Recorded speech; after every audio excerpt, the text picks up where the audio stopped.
జీవితంలో అన్నిటికంటే కష్టమైన పనేమిటో తెలుసా? మనం ఎవరినైతే మన ప్రాణం కంటే ఎక్కువగా ప్రేమించామో, ఎవరితో అయితే నూరేళ్ల జీవితాన్ని ఊహించుకున్నామో, వారే మనల్ని వదిలి వెళ్ళిపోయినప్పుడు ఆ జ్ఞాపకాలను భరించడం. నిద్రలేని రాత్రులు, కళ్లల్లో నీళ్లు, గుండెల్లో ఏదో తెలియని ఒక భారమైన నొప్పి. ఆ వ్యక్తి లేని లోటు మనల్ని ప్రతిక్షణం వెంటాడుతూనే ఉంటుంది. నన్నే ఎందుకు వదిలేశారు? నా ప్రేమలో లోపముందా? వారితో గడిపిన క్షణాలను ఎలా మరిచిపోవాలి? ఈ ప్రశ్నలు మీ మనసును తొలిచేస్తున్నాయా? మిత్రమా, ఈరోజు ఈ వీడియో మీకోసమే. 2500 ఏళ్ల క్రితమే గౌతమ బుద్ధుడు మనసు పడే ఈ వేదనకు, ఈ విరహానికి అద్భుతమైన పరిష్కారాన్ని చూపారు. ఈ 8 నిమిషాల ప్రయాణంలో మీరు మీ బాధనుంచి ఎలా బయటపడాలి, మీ మనసును ఎలా ప్రశాంతంగా మార్చుకోవాలో అర్థం చేసుకుంటారు. ఇది కేవలం ఒక వీడియో కాదు, మీ గాయపడిన గుండెకు ఒక మందు వంటిది. అసలు బాధ ఎక్కడ్నించి వస్తుంది? బుద్ధుడి చెప్పిన మొదటి సత్యం, కోరికలే దుఃఖానికి మూలం. కాని ప్రేమ విషయంలో ఇది ఇంకా లోతైనది. మనమొక వ్యక్తిని ప్రేమించినప్పుడు మన సంతోషాన్ని ఆ వ్యక్తి చేతుల్లో పెడతాము. వారు మనల్ని పలకరిస్తే సంతోషం, వారు మనల్ని కాదంటే నరకం. సైకలాజికల్ ఫ్యాక్ట్ ఏమిటంటే, మనమొక వ్యక్తిని కోల్పోయినప్పుడు బాధపడేది ఆ వ్యక్తి కోసం కాదు, ఆ వ్యక్తితో మనం ముడిపెట్టుకున్న అటాచ్మెంట్ కోసం. బుద్ధుడు దీనిని ఉపాదాన అంటారు. అంటే ఒక వస్తువును లేదా వ్యక్తిని గట్టిగా పట్టుకుని వదలకపోవడం. మనం ఎవరినైనా ప్రేమిస్తున్నామంటే వారిని మన ఆస్తిగా భావిస్తాం. వారు నాకోసమే ఉండాలి, నన్నే ప్రేమించాలి అని ఆశిస్తాం. కాని ఈ ప్రపంచంలో ఏదీ శాశ్వతం కాదని మనకు తెలుసు. ప్రకృతి ధర్మం ప్రకారం కలిసిన ప్రతీదీ విడిపోవాల్సిందే. ఈ సత్యాన్ని మనం అంగీకరించలేకపోవడమే మన బాధకు అసలు కారణం. బుద్ధుని బోధన, రెండవ బాణం కథ. బుద్ధుడు తన శిష్యులకు ఒక అద్భుతమైన ఉదాహరణ చెప్పేవారు. దానినే రెండవ బాణం, ద సెకండ్ యారో సిద్ధాంతం అంటారు. ఒక వ్యక్తి నడుచుకుంటూ వెళుతుంటే అకస్మాత్తుగా ఒక బాణం వచ్చి అతని భుజానికి తగిలింది. అప్పుడతనికి విపరీతమైన నొప్పి కలుగుతుంది. అది మొదటి బాణం. కాని ఆ వ్యక్తి అక్కడితో ఆగక, ఈ బాణం ఎక్కడినుంచి వచ్చింది, నన్నే ఎందుకు కొట్టారు, నాకే ఎందుకిలా జరుగుతోంది, ఇక నా జీవితం అయిపోయింది అని ఆలోచిస్తూ తనని తాను విమర్శించుకుంటాడు. ఈ అనవసరమైన ఆలోచనలే రెండవ బాణం.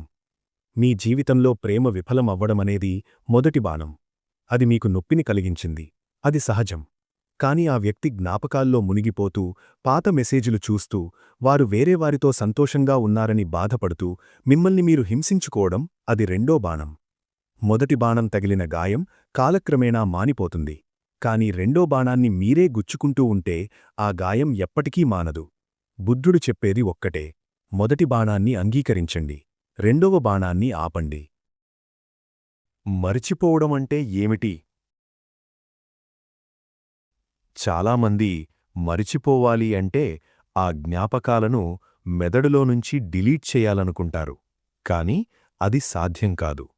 బుద్ధుని ప్రకారం మరిచిపోవడం అంటే నిర్లిప్తత. ఒక నది ప్రవహిస్తోంది. అందులో ఒక కొమ్మ కొట్టుకొచ్చింది. మీరు దాన్ని పట్టుకుంటే నది వేగానికి మీరు కూడా కొట్టుకుపోతారు లేదా మునిగిపోతారు. కాని మీరు ఆ కొమ్మను అలాగే వెళ్ళనిస్తే మీరు ఒడ్డున సురక్షితంగా ఉంటారు. ప్రేమ కూడా అంతే. ఆ జ్ఞాపకాలు వస్తాయి, మిమ్మల్ని తాకుతాయి, కాని వాటిని పట్టుకోకండి. అవును, నేను వారిని ప్రేమించాను, అదొక మధురమైన అనుభవం, కాని ఇప్పుడది ముగిసింది అని సాక్షిగా చూడటం నేర్చుకోండి. గతాన్ని మార్చలేము, కాని గతం పట్ల మన దృక్పథాన్ని మార్చుకోవచ్చు.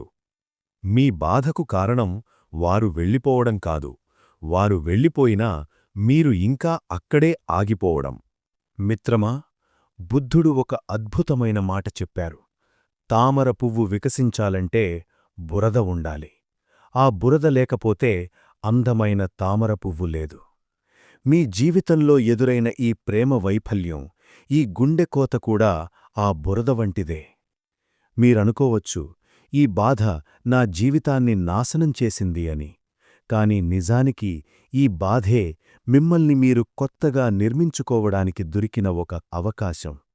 మనసు ఎప్పుడైతే ముక్కలవుతుందో అప్పుడే ఆ ముక్కల మధ్యనుంచి సత్యం కనిపిస్తుంది. అప్పటి వరకు మీరు చూసిన ప్రపంచం వేరు, ఇప్పుడు మీరు చూస్తున్న ప్రపంచం వేరు. ఈ బాధ మిమ్మల్ని మరింత సున్నితంగా, అంటే సెన్సిటివ్గా మారుస్తుంది. ఎదుటివారి వేదనను అర్థం చేసుకునే గుణాన్నిస్తుంది.